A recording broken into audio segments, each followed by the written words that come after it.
Bismillahirrahmanirrahim. Sa ngalan ni Allah, labing dalaygon, labing maluluyon. Assalamualaikum warahmatullahi wabarakatuh. Ang kalinaw o ang grasya ni Allah magpabilin ka na itong tanan. Mga kaigsuunan, ang akong paghisugutan karon may kalabutan sa relihiyon. Relihiyon na gikan sa naghimo sa langit o sa yuta, gikan ni Allah.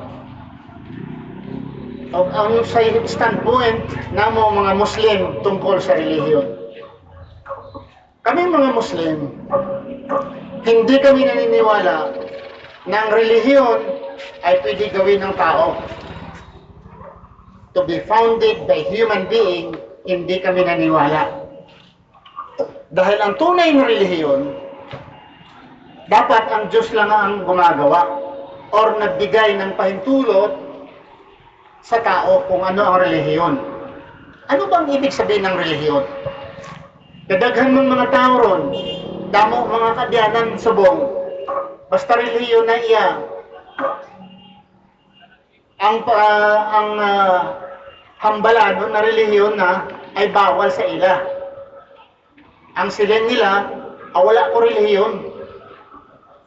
Ang relihiyon niya hindi man na makasalba sa tao. Hindi importante ang relihiyon.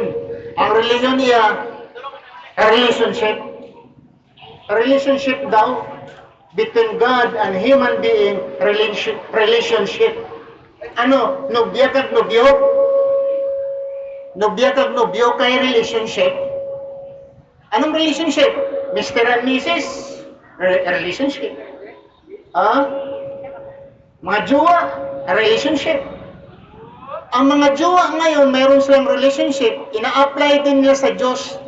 Ang Diyos daw, hindi na kailangan ng religion. Ang kailangan daw natin, relationship. Naku, naging jowa na yung Diyos. Ay hindi ganun. Bakit?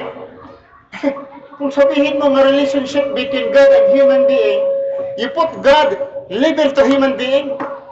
Level ba? Level. Pag sinasabi mong relationship, I respect you, you respect me.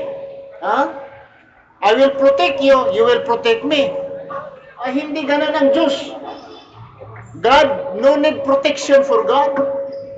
We are created, sabi ng Allah sa Quran, tungkol sa human being. Sabi niya, وَمَا خَلَقْتُ الْجِنَّ وَالْإِنسَ إِلَّا لِيَعْبُدُونَ. Nilikha ko ang tao at mga engkanto. Walang iba, kundi dapat lamang ako sambahin. The only purpose that God created human being and the unseen is to worship Him. وَمَا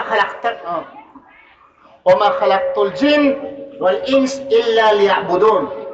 He created human being and jinn only to worship Him.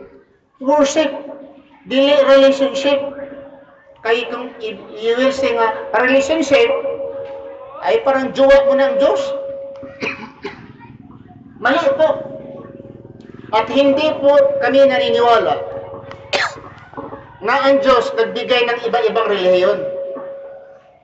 Iba ang relihiyon sa mga Amerikano, iba ang relihiyon sa Pilipino, iba ang relihiyon sa mga Indiano, iba ang relihiyon sa mga Arabo. We don't believe it. We don't believe that there are many religions sent by God to mankind. We believe na isa lang iya ang relihiyon naging hatag sa Diyos sa tao. Anong relihiyon na iyan? Yung relihiyon to worship the Creator. Sabi nila, ay, ang amin ang tunay dahil kami ay Hinduism yung relihiyon namin. Hindu kasi sa India, the more than 1 billion Indian today, 90% of the Indian people, Hindu. They worship cow, yung mga baka, they worship. And they believe their reincarnation, the Hindus. Punta ka sa India, sisipain mo yung baka sa kalsada naglalakad. Kung sino nakapunta nyo sa India, tanongin ninyo yung nakapunta sa India. Sa mga kalsada, mga highway, naglalakad, mga baka. Sa mga barangay, pupunta ka sa mga barangay, nandyan ang mga baka, naglalakad. Batuhin mo nga yung baka. Sa India, batuhin mo ang tao, mas mabuti pa babato ka ng tao kaysa batuhin mo ang baka. Dahil pag binabato mo ang baka, barangay ang kontra mo. Dahil bakit? Ang baka, Diyos nila. Dinadalangin nila ang Diyos. Panginoon ng mga Indiano, yung mga Hindu, ang baka. Iniinom nila ang ihi. Ano pa? Yung sa mga baka ay kinakain nila. Marami. Tingnan nyo sa YouTube. Kung di kayo maniwala, Facebook, YouTube, Hindus. The worship of the Hindu. Tingnan nyo mga kapatid. Ang mga tao sa kanila, lalaki, yung mga pare ng mga Hindu, hubot-hubad. Kahit banid, wala. Yung mga lalaki, naku, ang mga lalaki, hubot-hubad talaga yung mga Hindu, yung mga pare nila. Asan yung cellphone natin? Ha? Live mo ba? Cellphone mo. Wala battery. Wala load. Wala yung load. Yun mga kapatid, pag sinabi mo sa Hindu na mali yung relihiyon ninyo dahil sumasamba kayo sa baka, naku, babatuhin ka ng Hindu. Buti lang babatuhin ka kung di ka papatayin. Sa India, punta kayo sa India, kung saan-saan mga barangay, mga distrito, nandoon naglalakad-lakad ang baka. Sabihin mo, bakit yan? That's why nga palaging away sa India, Hindu versus Muslim. Dahil ang mga Muslim, kinakain ng Diyos nila. Kasi baka, Diyos eh. Eh, yung Muslim, malakas kumain ng baka. Gera. Kung sabihin mo siya na bawal yan, talagang patayin na nila. Dito naman tayo, sa mga taong sumasamba sa kapwa-tao. Mga tao na sumasamba sa kapwa-tao. Sino sila? Wala kayong nasasaktan mga kapatid. Talaga nagsasabi lang ako sa totoo. Na may mga tao sumasamba sa kapwa-tao. Sino sila? Hindi naman lahat. Dahil hindi lahat ng Kristiyano sumasamba sa tao. Si Jesus na tao. Si Kristo sinasabi niya, ako'y tao. 1:8 ako'y tao. Sino pa? Sa Acts chapter 2 verse 22, Jesus of Nazareth, a man approved of God. Makinig kayo Israel, si Kristo. Israel, makinig kayo, si Kristo na isang tao, approved by God, by miracles and wonders, isang tao. Sa 1 Timoteo 2:5, sinasabi, for there is one God and one mediator between God and human. Jesus Christ and human. Si Kristo isang tao. Tanong, anong tawag sa tao na sumasamba sa kapwa-tao? Sabi naman ng ibang marunong sa mga logic, hindi mo alam Ibrahim. Si Kristo ay Diyos at tao. Hindi mo alam, Diyos at tao. Okay yan. Si Kristo, Diyos at tao. Saan mabasa? Sa Quran, saan mabasa? Sa Biblia, saan mabasa? Na si Kristo, Diyos at tao. Wala rin. Wala rin. So, saludo ako sa mga Jehovah's Witness dahil si Kristo sa kanila ay hindi tagapaglikha. Sa mga iglesia ni Kristo, hindi tagapaglikha. Mga apostolik, mayroong naniniwala na ang Diyos ay hindi tao. At hindi kailanman nagkatawang tao. May nagsabi sa akin, Diyos si Kristo, pero nagkatawan ng tao.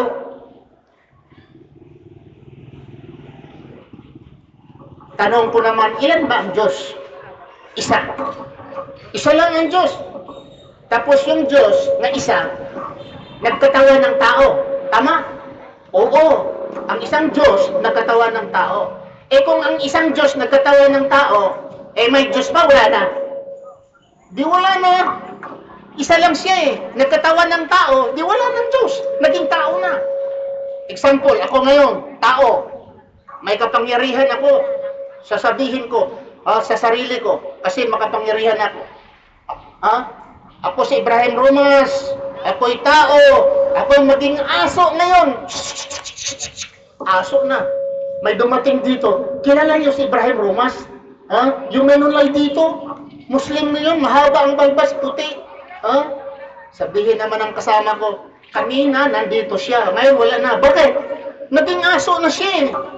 Si Ibrahim, wala na. Yung tao, na nagsasalita, wala na. Bakit? Naging aso na siya.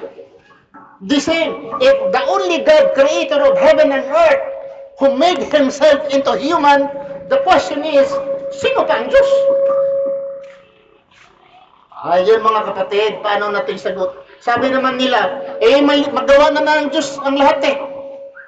Ang Diyos raw, magagawa niya ang lahat. Sa Islam, hindi ganon. May mga bagay na hindi magagawa ng Diyos.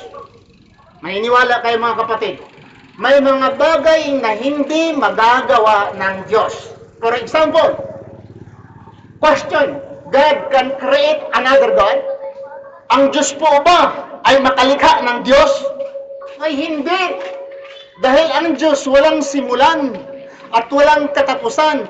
Kung ang Diyos maglikha siya ngayon ng Diyos tonight and tomorrow God will create God, He is no longer God because He is a created being. God is uncreated. So God cannot create the uncreated. So that's why, sabi, magagawa daw ng Diyos ang lahat eh. Kung magagawa ng Diyos ang lahat, ang tanong ngayon, mga kapatid, paano yun sa Biblia? Mabasa sa Judges chapter 1 verse 19, nga ang Diyos ay nakipag-away kasama ni Judah, pero hindi nila natutulak ang mga kaaway, hindi nila nalupig ang mga kaaway dahil mga karwahe na bakal. Nandoon, ang Diyos ay hindi niya nakaya itulak ang mga kaaway dahil sa mga karwahe na bakal. Magagawa ng Diyos lahat, bakit hindi niya yun natulak? Ang Diyos pa nga, natalo ni Jacob eh. Nakigbugno, nakiglayog, nakipag-wrestling si Jacob. Sabi ni Jacob, sabi ng anghel, in the beginning anghel, bitawan mo ako dahil taglaon na, banag-banag na. Ingon si Jacob, dili kita buhian, hangtod dili nimo ilisdan akong pangalan. Kisa may pangalan nimo, Jacob. Ingon dayon tong iyang gidumog. Karon, dili na Jacob imong pangalan. Imong pangalan Israel na. Continue the verse.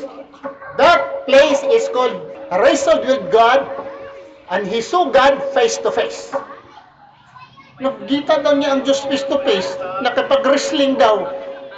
So yan ay isuon. Na ang tinuod na Diyos, dili makita. Nasa Quran, dili makita ang Diyos. Dili gutomon, dili mamatay. Dili pong tulion.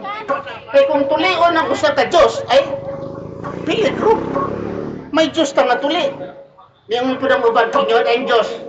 Dili ugod matuli ang Diyos, kaya di man makita.